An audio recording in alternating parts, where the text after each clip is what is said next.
You know those moments in life when language just, it sort of fails. Yeah. When you're sitting beside someone you love, maybe preparing for a really significant goodbye, or maybe just grappling with this deep curiosity about what really matters when words feel totally inadequate. Absolutely. Those quiet, heavy spaces. Exactly. So this deep dive, it's really crafted for those quiet rooms, for the long nights, for those spaces where you're seeking something deeper than just everyday word. A different kind of understanding. Right. And today we're embarking on a deep dive into a really unique book, the Upanishadic Goodbye from Ritual and Moonlight. Ah, yes. That one's quite special. It is. And when we say Upanishadic, just for context, we're talking about these ancient Sanskrit texts, really foundational philosophical stuff, exploring reality, consciousness, the self, the big questions. Huge questions. But this book approaches them differently. It really does. It's not a traditional guide, definitely not a list of teachings. The creators actually call it a spiritual companion. Yeah, a quiet offering of presence, love, and letting go. I like that phrasing. Me too. Its purpose isn't really to be figured out intellectually, but more to just sit with you. Yeah. Offering whispers for the quiet rooms, for the spaces where language runs out and love remains. It's like having a quiet, comforting presence right there with you. Doesn't demand anything. Exactly. Just there, a kind of subtle anchor. And the goal, to bring presence, maybe soften sorrow a bit, and gently remind you that, quote, what is sacred does not leave us. Yeah. And the way it does that is quite remarkable, blending adapted verses from those ancient Upanishads with original reflective writing and poetic commentary. Right. It really invites you to engage softly, like don't try to figure out or decode it. No, just let the passages be gentle company. Let them rest near you like a sleeping hand. It's meant to be felt, I think, more than just understood intellectually. Like a lullaby for the soul, almost. Delivers these profound ideas without demanding, rigorous study. So, our mission for this deep dive is to gently unpack these profound whispers. We want to explore how these ancient insights, presented with such, modern tenderness, can offer some surprising perspectives. Perspectives on the self, interconnectedness, transitions. Yeah. We'll try to distill the most important nuggets, the key ideas that help us understand what remains when everything else seems to fade. Basically a shortcut to getting informed about this perspective, one designed to offer comfort and stillness. That's good. Where should we start? Let's start with a really foundational idea in the book, the nature of the self. Specifically, this idea that it's something distinct from the physical body. Okay. So Whisper 1, it draws from the Katha Upanishad and it says point blank, you are not the body. Powerful statement right off the bat. It is. And it uses this analogy, just as a person casts off worn-out clothes and puts on new ones, so does the self cast off the worn-out body and enter others that are new. So the body is like clothing for the self. Kind of. The book elaborates that the presence within just changes rooms, basically. It stays still whole, still aware, and importantly, nothing in you truly lost. That's a big shift in perspective, isn't it? Oh, absolutely. It immediately challenges that default assumption we have that our identity is completely tied to our physical form. Right. If that presence just changes rooms, it implies this continuity, an essence that keeps going beyond just one body. So not disappearing, just changing context. Exactly. Transformation, but the awareness, the wholeness stays intact. Okay, building on that, I was really struck by Whisper 6. This one's from the Brihadaranyaka Upanishad, talking about the space between the breaths. Ah, yes. That's a beautiful one. It clarifies that the self isn't the breath itself, or the heartbeat, or even the body that aches sometimes. It's something else. It's the one who watches, the one who remains, and specifically the space between the breaths where nothing breaks, it feels like. Yeah. Like finding an anchor point, maybe. It really does. It emphasizes the self as the pure observer. The awareness that witnesses all the fleeting stuff, breath, heartbeat, physical sensations. Witness. Yeah, and describing it as the space between the breaths where nothing breaks. Yeah. That points to this fundamental stillness, this intactness underneath all the activity and change. So it's the silent witness to life, but it's not touched by life's ups and downs. That's the idea, untouched by the fluctuations. And this observer idea gets reinforced again in Whisper 14 from the Kena Upanishad. You are the still witness. It says, the self is that which sees but cannot be seen, hears but cannot be heard. Even when the senses quiet down, the witness remains soft, eternal, and aware. So you can't perceive the self with the senses because it is the perceiving. Exactly. So what does that mean for how we might, look for it or find it? Well, it implies you don't find it like an object. You can't grasp it through the senses because it's the very foundation of sensing. It is the seeing and hearing. The awareness itself. Right. When the book says the witness remains soft, eternal, and aware, it's pointing to this intrinsic consciousness that's just always there. It doesn't need external stuff to exist. It's already present, fundamental. Yeah, that still point in the turning world. Okay, so moving from the nature of the self, let's look at how these whispers talk about its enduring quality, how it's untouched. Okay. Whisper 9, also Katha Upanishad, makes this really strong claim. The self cannot be touched by pain. That's a tough one for people sometimes. It is. It acknowledges the ache is real, but then it says, you are not the ache. A crucial distinction. Yeah. Yep. The self is described as smaller than the smallest and greater than the greatest, and crucially, cannot be wounded or burned. It remains the witness, the still flame behind the storm. Such a powerful image. It really is. A comforting thought, Yeah. especially when you're suffering, but it can be hard to grasp that when you're right in the middle of pain, physical or emotional. How does the book suggest bridging that gap between knowing it intellectually and feeling it? Well, the distinction isn't about denying pain's reality. It's more like a radical reframing of your identity. Okay. It shifts the focus. Instead of, I am this ache, it becomes, I am the one who is aware of this ache. Separating the awareness from the sensation. Exactly. The book isn't saying you won't feel pain, but that your deepest core, that still flame, it stays untouched by it. It actually mirrors a lot of mindfulness practices, Like observing sensations without identifying. Precisely. Observing without getting consumed. It allows for this inner resilience. Even when things are really tough, you become the space holding the experience rather than being the experience. That's a really profound shift in relating to suffering. And building on that untouchable quality, Whisper 18, again from Katha, directly tackles mortality. It says, the self does not die. Another big one. Huge. It asserts this is not the end of you. It says the self is eternal, not born, does not die, was not created, does not perish. It's beyond time and continues beyond breath. Suggesting you are not ending, you are unfolding. It completely reframes death, not as an end, but a continuation. How do we even begin to wrap our minds around that when our experience feels so tied to the physical? Yeah, it really challenges our whole linear way of thinking, doesn't it? Birth, life, death, done. Right. The book's pointing to something timeless within us. When it says beyond time and continues beyond breath, it's inviting us to imagine an existence not bound by the body's cycle. So unfolding means like a continuous evolution, a revealing of that eternal part. That's how I read it. Less like a final stop, more like an ongoing process, a shift from a finite trip to something continuous. And maybe to give us an image for that continuous part, Whisper 11 from the Svetasvatara Upanishad offers the flame that does not flicker. The steady flame. It describes this inner flame. It stays steady, silent, unshaken, even when the mind is quiet and the breath is steady. What's the practical meaning of that quiet, steady flame for us? It's such a helpful image, I think. Picture this quiet pilot light inside. Not a huge bonfire maybe, but just unwavering. Always there. Even when thoughts are racing or emotions are high, it's that unmoving core the book suggests will quietly carry you the rest of the way. An inherent strength. Exactly. Not dependent on what's happening outside. It just visualizes that untouched, enduring quality we were talking about. Okay. So if the self is eternal, untouched, Well, what does that mean for how we connect with others? Does that same enduring quality extend beyond just us as individuals? good question. That leads perfectly into the book's ideas about interconnectedness. The suggestion that actually there's no real separation. Right. Whisper 2, this one's from Chandogya Upanishad, illustrates it beautifully with the thread in all things. Love that one. It says, you are made of the same essence that holds oceans and stars. This thread is in every being, which means you are not drifting, you are returning to the whole.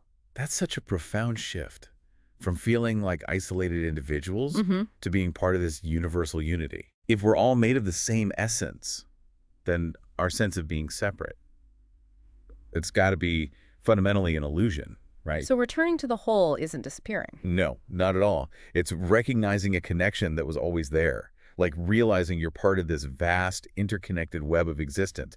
It completely challenges the idea of being alone. And that connects directly to our relationships. Whisper 5, Isha Upanishad, you were never separate, it says. He who sees all beings in the self and the self in all beings, he does not shrink away in fear or grief. The love around you, the shared breath, it's all part of you, and none of us were ever truly apart. How does really embracing that perspective help, especially during tough times, like saying goodbye?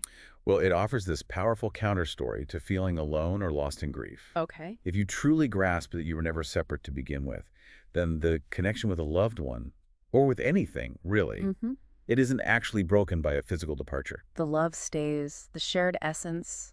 Exactly. It remains. So it reframes what feels like loss into maybe a continued presence, just in a different form. It takes the sting out of that feeling of absolute isolation. And to really drive home that idea of merging, of connection, Whisper 7 uses that classic analogy, Chandogya Upanishad again.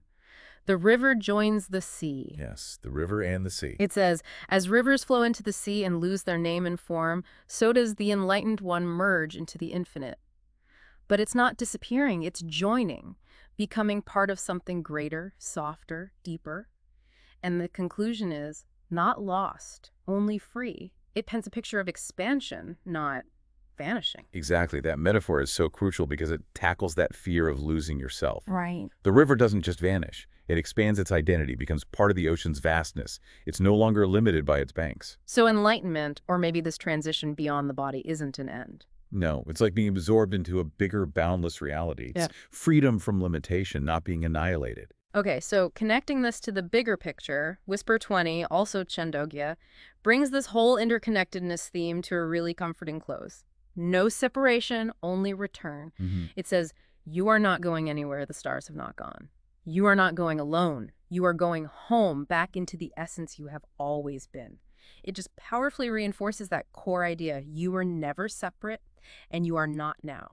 That whisper gives such a deep sense of belonging, doesn't it? It really does. It grounds your individual journey within this huge universal process. Knowing you're going home back into the essence you have always been.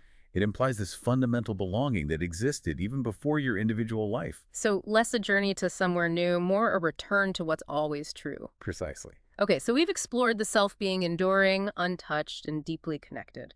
The book then seems to guide us toward finding peace, finding home in stillness, in a kind of knowing that's beyond the mind. Yes, shifting focus inward. Whisper 3 from Brihadaranyaka Upanishad talks about when there is no more light outside. Ah, the inner light. Right. It reveals this inner light that stays even when the room goes dark, even when the body grows quiet. It's a soft light, untouched by endings, and it does not go out. Points to something eternally glowing inside. Yeah. How do we access that? Or even just recognize it? Well, the book really invites us to turn inward, away from focusing on external conditions. Okay. The soft light, it's not dependent on our physical senses or what's happening around us. It's that intrinsic awareness that just continues even when everything else fades away. Like an inner sun, always there. Kind of like that, yeah. Yeah. Always present, always shining, no matter what clouds are passing through your experience. Yeah. Recognizing it often comes through quiet contemplation, letting the outside noise recede, and just tuning into that subtle, enduring presence within. That raises a related question. Where does the self go during, say, deep sleep? Whisper 4 from the Mandukya Upanishad tackles this. Where the self goes in sleep. It suggests that in deep, dreamless sleep, the self becomes one with the source beyond desire, beyond fear. Describes it as the highest peace. So, not gone, but returned. Exactly. Simply return to the stillness that holds you. It hints at this accessible place of profound peace. Yes, deep sleep is presented almost like a practical example. In that state, the mind's usual chatter, the desires, they quiet right down. Right. And you experience this pure, undifferentiated peace. It's like a little glimpse into the self's natural state, unburdened by the ego or the demands of waking life. Suggesting this peace isn't something we have to achieve outside ourselves. It's something we return to inside. And expanding on that stillness, Whisper 8, also Mandukya, describes the silence beyond sound. Yeah. It presents the self as that which is unspoken, beyond sound, beyond thought. And this stillness, it assures us, is not empty, it is sacred, it is you. That's quite a statement, finding peace not in absence, but in a rich, silent presence. It's a powerful challenge to how we usually think of silence, isn't it? Like it's just a lack of noise, a void. Yeah. But here, silence is the very ground of being. the unmanifest source where all thoughts and sounds come from. And to say, it is sacred, it is you. That means this deep stillness is your true nature. Not something external to find. Right. It suggests that to find yourself, you have to quiet the noise, both external and internal, and sink into that inherent silence. What's really compelling here is the idea that we don't necessarily need to intellectually grasp all of this. Whisper 17 from Kina Upanishad, beyond the mind, there is knowing. Yes, the intuitive knowing. It talks about a knowing that lives beyond thought, beyond memory, beyond form, something that's already carrying you and knows the way. It even tells you, you don't need to think your way through this, you can just float in it now. That's a big relief for the thinking mind. It really is. How do we access that intuitive knowing, though, especially when we're so used to trying to figure everything out? It's really about surrender, I think. Surrendering the need for constant intellectual understanding and trusting a deeper, more intuitive intelligence. It's the kind of knowing that doesn't come from data or logic. It's more like an innate wisdom that quietly guides you. Think of it less like thinking, more like an inner current you can allow yourself to float on. Especially in big moments, transitions, when the mind feels overwhelmed. Exactly then. It's a call to let go of trying to control everything and just trust that inherent guidance is there. And almost like a final word on that, Whisper 19, Mandukya again, beautifully concludes this section. When the sound fades, the silence begins.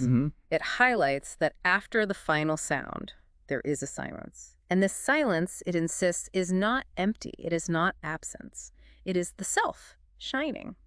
What's the ultimate takeaway from that for you? For me, it's the ultimate revelation. We often dread silence, right? Especially after maybe a loved one's voice fades. We hear it as absence, as a void. Yeah, emptiness. But the Upanishads flip that completely. This profound silence isn't empty. It's the radiant presence of the self itself, shining. It's the pure, unconditioned awareness underneath everything, revealed when the noise finally recedes. It's a huge shift from seeing silence as a void to seeing it as the vibrant, essential nature of being. Okay, let's bring it all together now towards this idea of inherent wholeness, of homecoming. Whisper 12 from Chandogya is titled, The One Who Is Always Home. A lovely title. It tells us the self is hidden in the heart of all things. Patient, it is joy, it is truth. It emphasizes you have never been lost, and as you draw near to the great silence, you are simply coming home. Such a powerful message of an ever-present sanctuary inside. It really underscores that profound idea that home isn't a place you travel to out there. Right. It's a state of being you return to within yourself. The self is described as patient, joy, truth. These aren't things you get. They're the inherent nature of this home that maybe you just forgot for a while. So the search for belonging is really an internal rediscovery. Exactly. Remembering what's already there. And reinforcing that internal sanctuary idea, Whisper 16 from Taittiriya Upanishad talks about the one who dwells in the heart, describes an inner chamber that stays lit, a resting place and final peace that has always been home.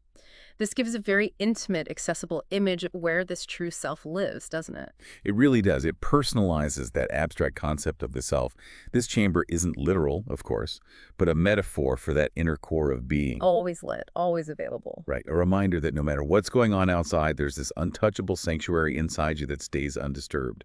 A source of peace that has literally always been home. What really stands out to me here, connecting these threads, is Whisper 15, Isha Upanishad. As you are enough. Ah, yes. Profoundly simple. It presents the statement, all this is full. All that is full. From fullness, fullness comes. Implying, you are already whole, nothing more is needed, nothing is missing. Rest in that fullness, it is your birthright. In a world that's constantly telling us we need more. How radical is that? Oh, it's incredibly radical, isn't it? It cuts right through that whole foundation of external seeking, that constant feeling of not being quite enough. Totally. When it says, all this is full, all that is full, it's pointing to the inherent completeness of everything, including your own being, right here, right now. Nothing more is needed. Nothing is missing. It's just this amazing invitation to release all the striving and just rest in that intrinsic worth, your birthright. It's like a quiet revolution against the belief that you're somehow lacking. And that inherent wholeness, it also implies, well, an absence of fear, right? Whisper 10, Katha Upanishad, talks about returning without fear. Highlights a part of you that has never been afraid, just waiting quietly. As you move closer to stillness, you move closer to that fearless light. You are not ending. You are remembering. That's such a beautiful reframe of transition, isn't it? Yeah. It suggests fear isn't fundamental to who you are. It's more like a conditioned response. Something learned. Maybe. That part of you that has never been afraid, that's the unchanging self we've been exploring. So the journey isn't towards some fearful end, but a remembering of your innate fearless nature, a return to a state that's not burdened by the mind's anxieties. And finally, for those left behind grappling with these big shifts in relationships, Whisper 13 offers a really compassionate perspective. Brihadaranyaka Upanishad. Not gone, only changed. Yes, that's so important for loved ones. It suggests that loved ones are learning to see you in new ways, not just as skin or sound or face anymore. But as presence. Yeah, as presence, as light, as the hush that stays after the last word is spoken. How does that idea transform the experience of letting go, do you think? I think it shifts our perception entirely, from focusing on a fixed physical presence to recognizing something more expansive, more energetic. Okay. When we lose someone, we often cling hard to those sensory memories, the touch, the voice, the look. This whisper gently guides us to see that while those forms might change, the essence, the presence, the light, the hush that endures. So it encourages a deeper way of perceiving connection. Exactly, a more subtle way, allowing love to continue, but in a boundless, maybe eternal form. So, wow, our deep dive into the Upanishadic Goodbye, it's really taken us on quite a journey. It really has. We've explored the self as something distinct from the body, something enduring, untouched by pain. And seen how these ancient ideas point to this deep interconnectedness where separation is ultimately an illusion. Right. And finally, finding guidance toward peace, toward that sense of home within the stillness that lies beyond thought and sound. And it's just so important to circle back to the book's intent, the Upanishadic Goodbye. It really isn't a book about endings. No. It is absolutely a book of presence. Its whole purpose is just to sit with you, to offer comfort, to witness, gently guiding you to remember what remains. And that powerful truth, what is sacred does not leave us. So as you reflect on these whispers, on the journey we've taken today, maybe consider this. What if the profound truths we're all seeking aren't really about finding external answers or even just navigating endings? What if it's simpler? Yeah. What if it's more about softening into the inherent wholeness that's always been there? What if true peace comes from just resting? Resting in the knowing that you are already enough, always connected, and, in a way, forever home. Just something to ponder.